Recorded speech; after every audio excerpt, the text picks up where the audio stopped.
Hello, wonderful people. Thank you so much for coming through. This is Paul Harrison Chumesi here, and you're welcome to Fela GH TV. So, those of you who are already on this channel, thank you so much for staying. And those who are new here, please subscribe and hit on the notification bell so that you get alert of every post we make. Thank you so much, and I hope you will never regret coming through Fela GH TV. So, today's topic is so simple. I am talking about how my visa, which was previously denied, changed to visa approved. How did this miracle happen? What went wrong? What should I have said right? What actually happened on the D-Day? That is why I'm here to explain everything to you. So currently I am in the United States of America, and then I am in school here. That is my master's program, MBA in Business Analytics. So yes, that is it. Let's start everything.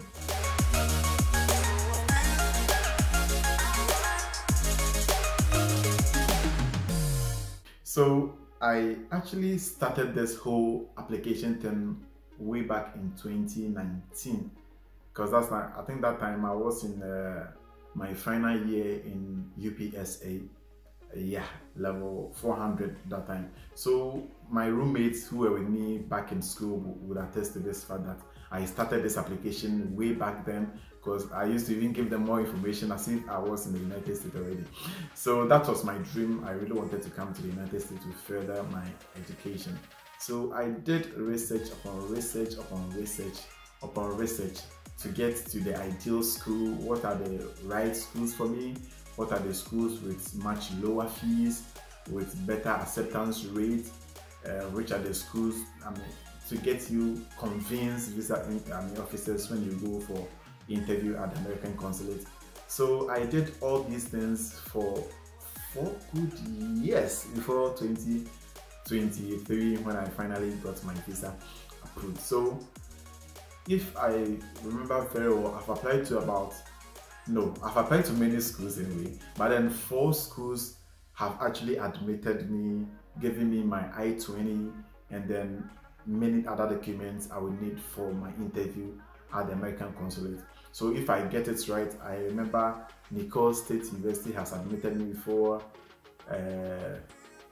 Eastern New Mexico University, I've said Nicholls already, and then Florida State University at Panama City. So they have also admitted me before, and then finally to the school which I'm in now, Midwestern State University, Texas. So that is it. I have applied to all these 4 schools have admitted me before, and then finally I made it. So how did everything happen before the interview, during the interview, and after the interview, that my visa was previously denied and then later approved and was issued? So let me start from a day before the interview. Previously I had researched about the school, I had watched videos, I had watched a lot of things, content on how the interview might go, what I might say, or what they may even ask me. All those things I had gone through already, and then I had a solid grounds when it comes to that part.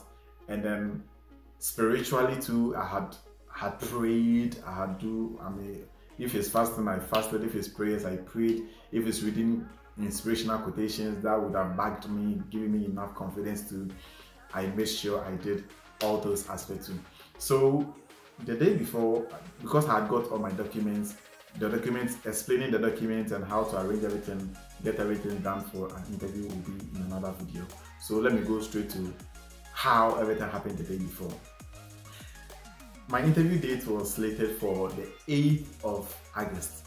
So on the 7th, I had done everything I want to do, trim my hair, make sure I look fresh for the interview, although that is just a minute aspect of the whole thing, but it doesn't even count. Like, they don't even look at how nice you are. Probably it may be ringing bells, but that is absolutely not part of the criteria they watch to give you a visa or not.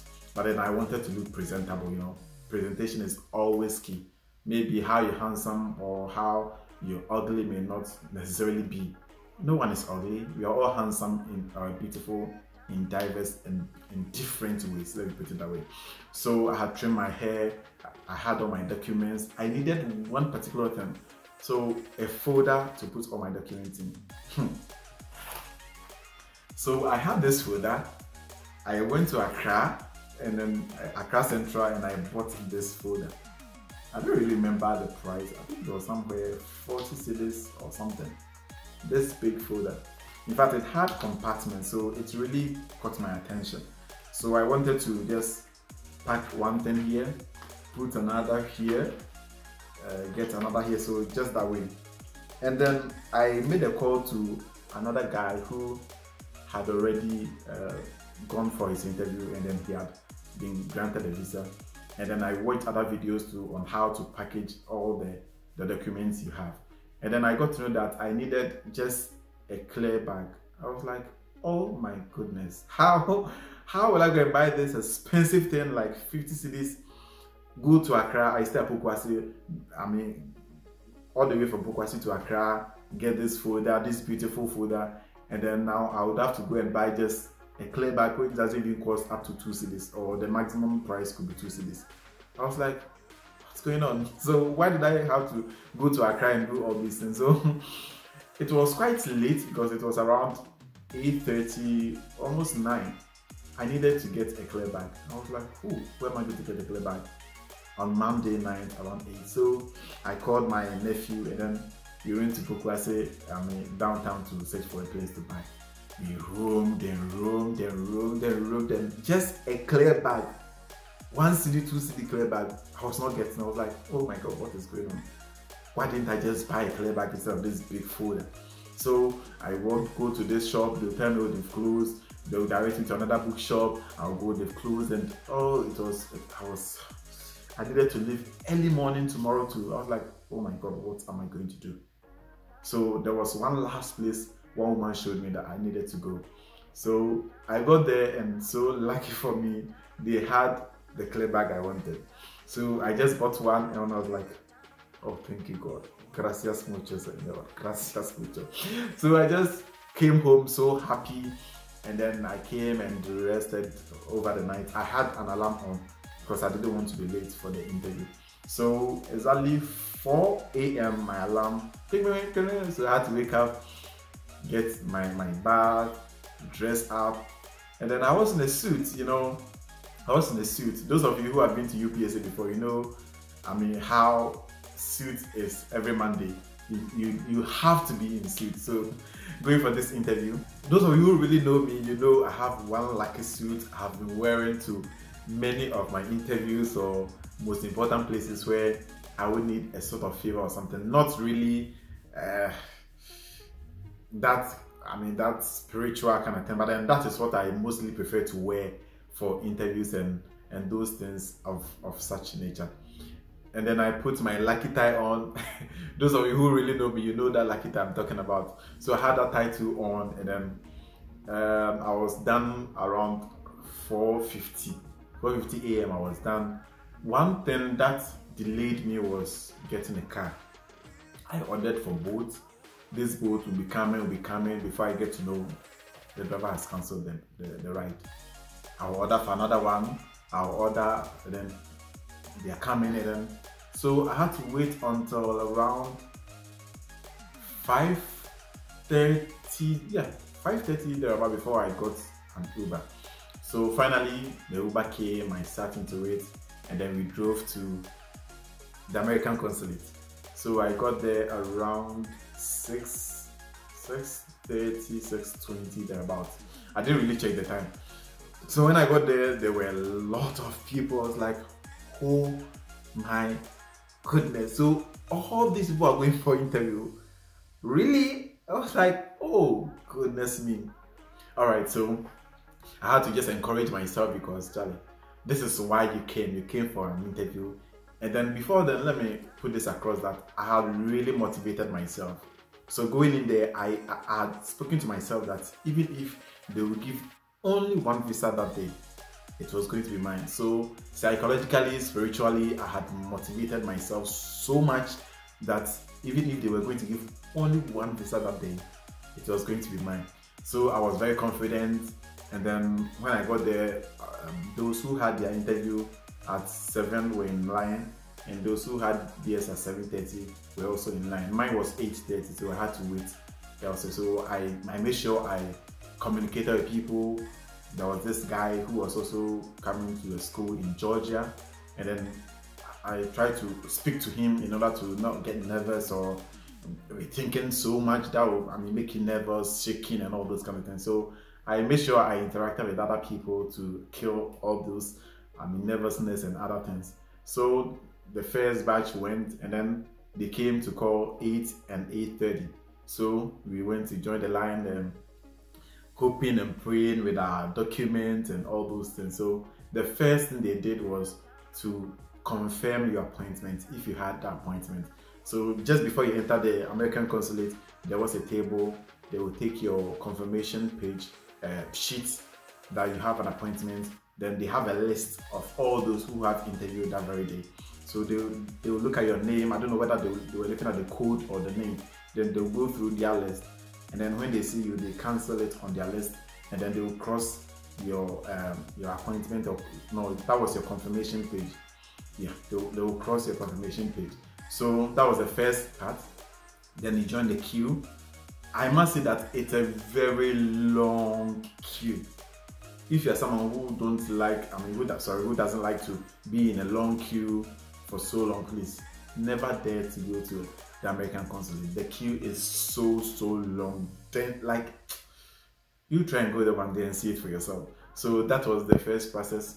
Then the second process is you go through security. It isn't really security that much, but then you go raise your hand. They'll wipe this tester on you to see if you have any weapon, or I don't know whether they check for drug also, but then I think mostly for weapons. Then they will check you. Then you now enter the American consulate, the building itself. So when I entered, there was this shed they had created with seats all over, arranged very well. So you follow the next person in that order. So if I thought that from there we were just going for the interview, not knowing there was another process we would have to go inside and go through. So I sat in the queue, waited and waited for about an hour before we were called to go and take our biometrics. So you go place your fingers on the machine, they take your biometrics, and then I think they do take pictures also. I don't really know if they do take pictures. And then after they are done with the biometrics, we came back to the shed, and then we were seated there. That's where from there you now go for the interview. So I was waiting, just meditating, trying to think about, okay, so if they ask me this, how am I going to answer it? If they ask me this, how am I going to answer it? So I was just thinking about it, hoping and praying at the same time, 3 things at the same time, motivating myself, reflecting on what I'm going to say, and then encouraging myself that yes, I am going to get this visa. So I waited until around 9:30, about 9:30, 9:40, before they called all of us. Those of us who were on the same line, they called all of us to come inside for the interview. So inside too is a queue. You have to be in a queue, and then just follow. When one moves, you move. When another moves, you move, like that. So it got to, let's say, 5 people were in front of me before I'll become the first person to go to any consulate who was free. So I was just looking at those who were doing the interview, their mannerisms, their hand movements, what they were trying to listen to them, because sometimes you may hear, because especially when you are in front, you hear everything they are talking about. And then I was paying attention, listening to how they were answering their questions, listening to what they say, the questions the visa officers were asking and all those things. So I was making sure I was getting a lot of information also there. So I was now in front now. It's finally got to my turn to move to a consulate, and from that moment I started having a deep feeling like, okay, so this is the time, and now what am I going to say? Oh God, please help me. So I was just praying in my head, and then finally the first counselor, he finished with the person who was there, and I had to go. And before I went, that particular counselor, the previous 3 people he interviewed before the last person who came, all the 3 people, he had given them visas, and then he refused the last person who went before I went. So just before I walked in there, I was like, oh my goodness. Previously I was like, oh God, please give me this counselor, please give me this counselor, because all the 3 people who left before the last person, before I came. Like, he had given all those 3 people visas and they left happily. So I was like, oh, please God, give me this counselor. Please God, give me this counselor. And luckily or unlikely for me, I got this counselor who had refused the person who went immediately before me. So going in there, it kind of brings your spirit down, but if you are self-motivated, you know what you are going in for, that shouldn't be a problem for you, whether he refuses the person before you or approves the person before you. So when I got in front of him, he was speaking to another person, another mate in there. So he wasn't really watching me. I was there giving my composure, smiling kind of thing to meet him when he finally looks at me. So he finally came and was like, no, when he looked down, he was like, good morning, sir. Good morning, could you please pass your... Then I gave my document to him. And then the first question he asked was, okay, so Paul, I can see you're going to Midwestern State University in Texas. And I was like, yes. So what program are you going to do? And I was like, oh, I was going to do my master's there, which is MBA in Business Analytics. He said, oh, okay, that's very good. And I was like, why did you choose that program? Then I gave him an answer for that. How I actually went through the answering and then the questioning. That will be in another video, so don't worry. Then I answered, and then the third question, I'm reading actually. The third question he asked me was,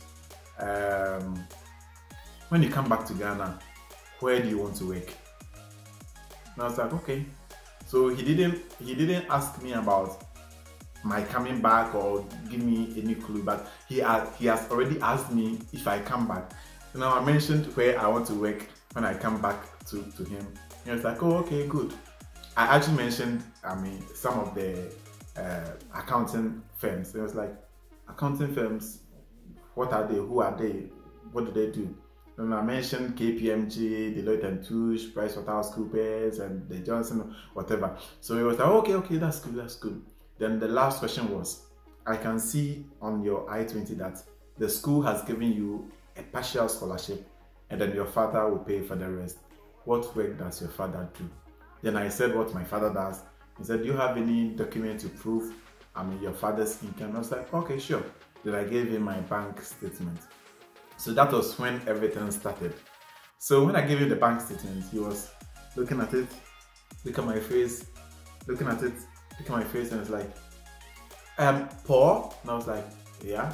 And he was like, your interview really went well, and then I am convinced to give you a visa or grant you a visa. But then I'm also thinking of trying to verify this bank statement. Are you sure this bank statement is authentic? And I was like, why would I present a fake bank statement whilst I know it is criminal and I could even go to jail for that? And it was like, no, but then I want to ask if it is authentic because I feel it is not authentic. And then I also have another feeling that your interview really went well and I want to grant you a visa. Then he asked me the question. Now, okay, so Paul, 1, I want to grant you a visa now. And then 2, I think I have doubts and I want to do a further check on your bank statement.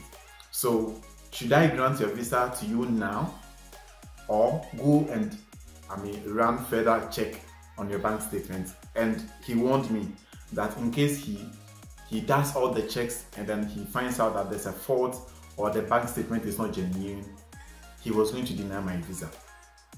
And it will come with a criminal penalty. So what should he do now? Should he grant me the visa now? Or should he go and do the checks on the bank statement? So the moment he said that, I was so smart with it. And I was like, do you know what? This is my father's bank statement. And I know that can never be a fake bank statement. It is really genuine. So if you want to run a further check, administrative check, whatever on the bank statement, go ahead. Do whatever you want to do on it because I know it is very, very genuine.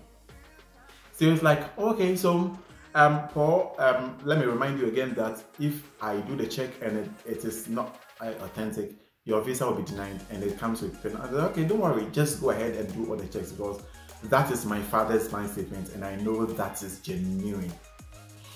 So that was the interview, and I was like, okay, so thank you so much. He gave me one sheet of paper and then he wrote my name and then signed on it. Then I asked him, okay, so how long is that process going to take? And I was like, that should be within 60 working days. And I was, oh my goodness, 60 working days. That's like more than 2 months. So when he said that, I was like, okay, so go and run your check, whatever I want to do, because I know everything was genuine.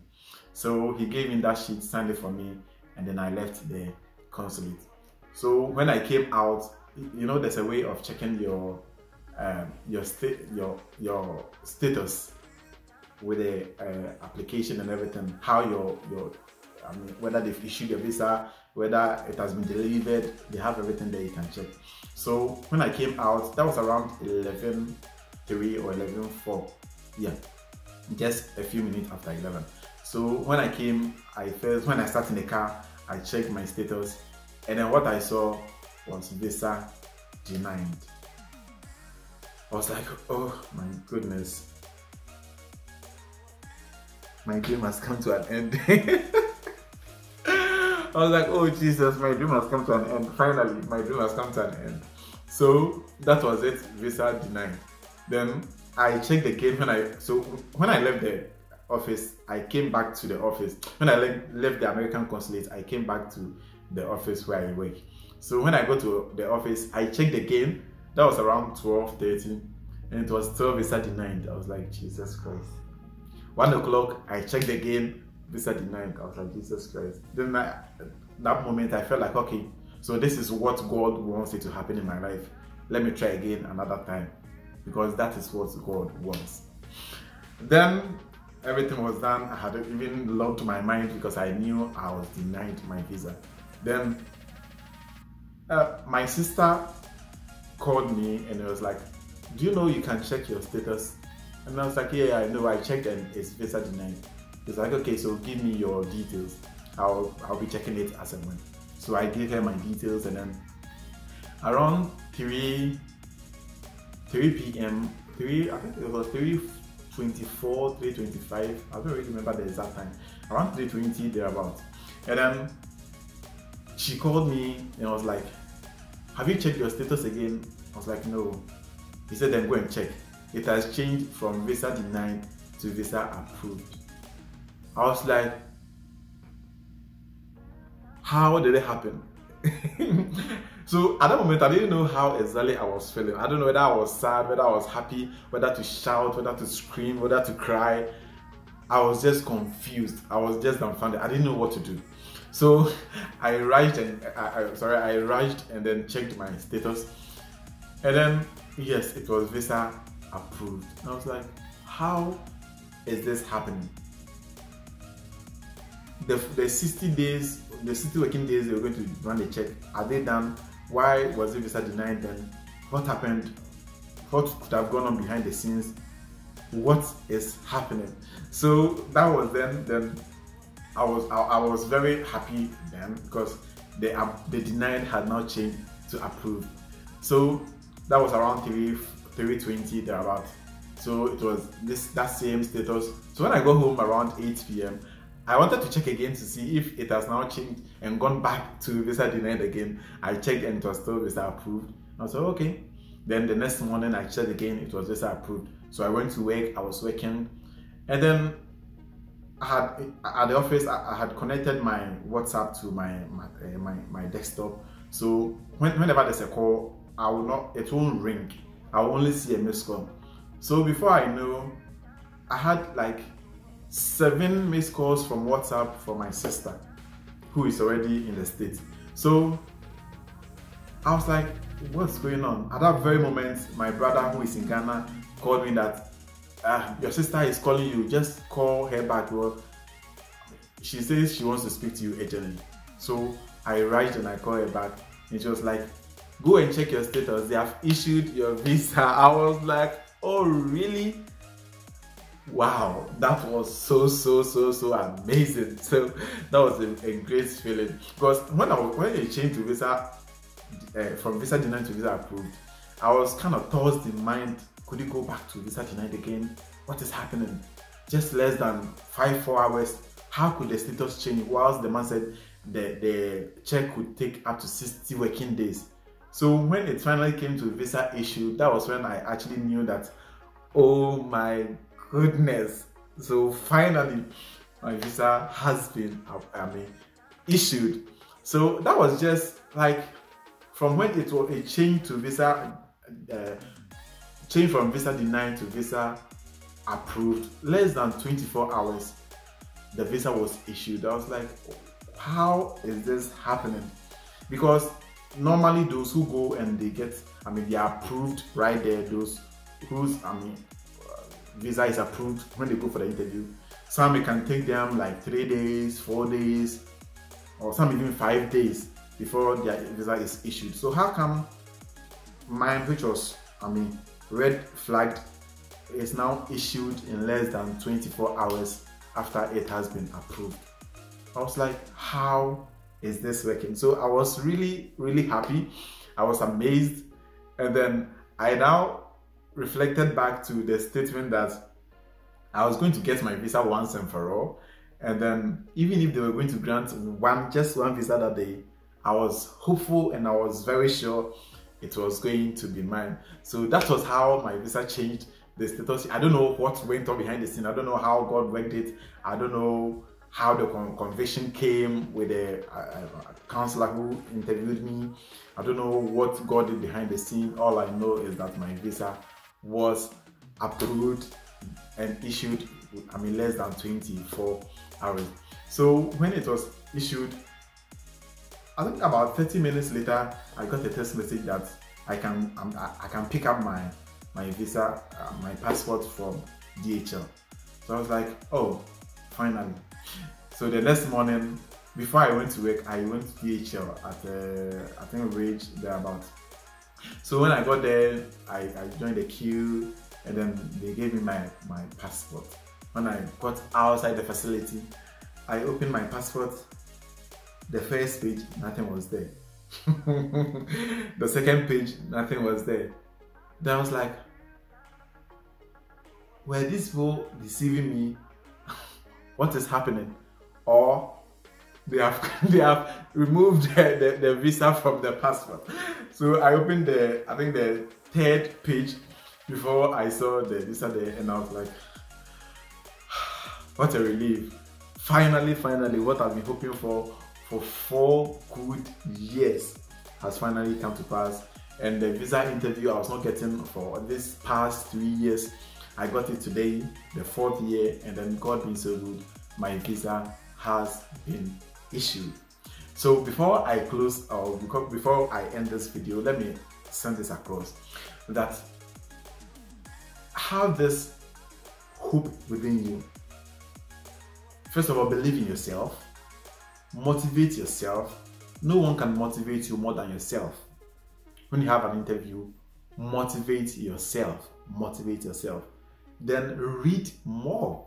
You have to read more. Never stop learning. Read more about the things you should expect, how you should approach them. You may answer a question to you is the right way you should answer it, but you didn't hit exactly what the visa officer wants from you. And then don't forget that the visa interview does not take that long. Mine took less than 3 minutes. It took less than 3 minutes. So you don't have 5 minutes, you don't have 7 minutes, you don't have 10 minutes to come and explain everything from top to down. No. The little moment you get, you must execute everything you have to execute. Everything that needs to convince the visa officer, you have to execute it within 1 to 2 minutes. The maximum required may be 3 minutes. It may prolong if, let's say, you say something and the visa officer doesn't trust you, or he wants to find out more, or she wants to find out more. That is when you actually, you may take like 5 minutes or 4 minutes. But then ideally, 2-3 minutes, you are done with your interview. So please read more, research more, watch amazing contents like this and many other on the internet. and then be knowledgeable about what you should expect and how you should go about everything, so that when you go there, nothing becomes a surprise for you. Because sometimes you don't expect something, you go and they ask you and then you don't know about it. And then one more thing, when you go to the, okay, it worked for me, it may not work for you, but then that is what I did and it worked for me. So I made sure I was not tensed, in the queue. I was talking to people, interacting with people, the school they went, the program they did, what school they're applying to. Like, just speak to someone and then get over the nerves and the anxiety. And because sometimes, you know what, no matter how brave you are, whenever it gets your turn to go to, the counselor to start your interview, you have this feeling within you. It comes, it's natural. Even the bravest person will have that. You get it? So don't worry if you have that, but then try to overcome it. You may not be so good at it, you may not be so perfect at it, but then try as much as you can to limit anxiety and nervousness, because it comes naturally. So if you pile it upon yourself before you even go inside, then yours is like exponent 3000. It's going to explode. And the moment you start being nervous, you don't know how to answer your question they ask you, they lose trust in you and they may deny you a visa. That is why it is very important to motivate yourself to get over nervousness and anxiety, so that when you go there, you can. One key thing in this thing is confidence. Confidence. You have to be confident. Even if, I always say that even if it's lie, say it with confidence. You get it? And then keep eye contact. That was the key, and then it worked for me. And so far, the people I interacted with at the American consulate, they all had their visas, and so far as I know, many of them, I think I spoke to about 4 people, and then I know 3 are already here, and all the 4 had their visas also. I know the 3 are already here, and then thanks be to God, I am also here in the United States of America, doing my MBA in business analytics here at Texas. So that's it. Thank you so much for watching, and then thank you so much for sharing my experience. Please watch for the next video on how to prepare for your interview, and then what you should expect on your interview date, or the day, what you expect within the day during the interview, what you should expect, and how to prepare before that time. So thank you so much for watching. If this is your first time watching, please subscribe and hit on the notification bell so that you get alert of every post and content you post here, please. My loyal people too, please keep watching us, keep sharing, keep liking, bring the comments in. If you have any question you want to ask, anything at all, please, I am ready to answer you, and then help you also if you have the dream to also travel here to the United States on a student visa. So thank you so much, and see you in our next post. Bye bye.